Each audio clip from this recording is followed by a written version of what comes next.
People often question the existence of God because of things that happen, bad things that happen either in their own lives or on a worldwide scale. But I think my story is an illustration of how faith in God can hold up in really tough situations and how he can give you hope and healing and strength to keep going forward. My background briefly is that I became a Christian at about 14 years of age. I hadn't had any faith upbringing or been to church at all, but I went to a Christian youth group and from there began going to church. And I prayed a prayer inviting Jesus into my life at around 14 years of age. Life carried on. I did a degree, did well at university, got a job, got married, had my first son, and everything was going quite swimmingly. In July 2009, I found I was pregnant with our second child. And when we went for the 20-week scan, we found out it was a girl. And that felt like the perfect way to complete our little family because we had a son already. So we sent out lots of really excited messages telling people that a baby girl was on the way. A few weeks later, 2 days before Christmas, we found ourselves with some different phone calls to make. I'd started to feel concerned that I couldn't feel as much movement. So we called the doctors on the 23rd of December, just to, in our minds at that point, just to check what was going on and make sure all was well. And the doctor couldn't find a heartbeat. And even at that point, I think we still hoped that he was misusing his equipment, or you just still continue to hope. We thought he's not an expert. Hopefully at the hospital it'll be a different story.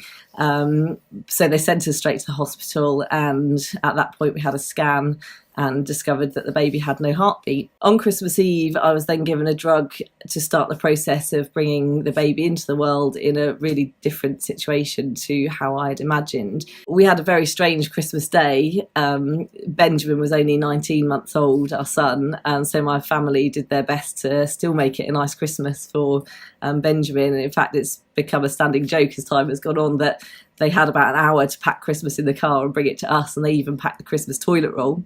So we had this really surreal couple of days, really, while the drugs kicked in to start labour, where we carried on with Christmas in one sense, whilst this huge thing hung over us. On Boxing Day night, we headed to the hospital, and our daughter Grace was born in the early hours of the 27th of December at just 25 weeks of pregnancy. It's hard to really capture the weeks and months that followed in just a few words. I went through a lot of anger and disappointment. I wrestled with some really big questions. I felt angry with God some of the time. This was the hardest thing I'd ever had to face. There were some moments when I felt like giving up on God altogether, but ultimately I had to choose.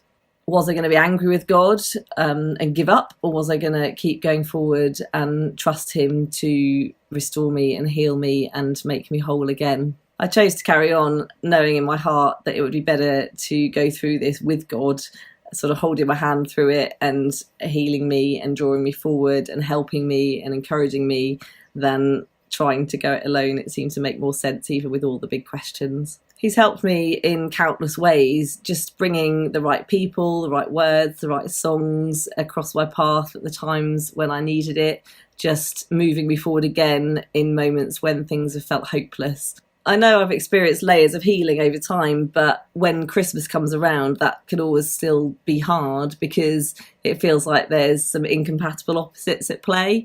So Christmas is always rightly a season of jollity and excitement and fun, and to face that with the memory of the trauma I faced alongside it can be really, really difficult.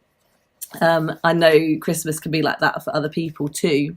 I think each year when I have to face Christmas again, I try to hold on to a few things to get me through. One is seeing and trusting that God can bring good out of even the worst situations. So for me, just things like losing Grace has definitely given me the ability to draw alongside others better and be more compassionate to others when they face difficult things. Secondly, I try to celebrate how far God has brought me, even in the rubbish moments, because I still have those. But I know that I've come a long way since I had Grace and all of that happened. Having an eternal perspective through faith in Jesus is really important to me as well, because I know this life isn't the end. So although I haven't got to meet Grace properly on earth, one day I will see her again in heaven, and that is really important to me and helps me to go forward.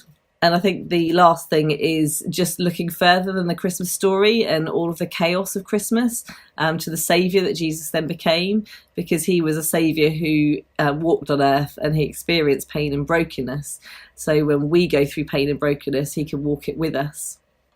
One of my favourite verses of the Christmas season is Isaiah 9 verse 2. The people walking in darkness have seen a great light. On those living in the land of deep darkness, a light has dawned.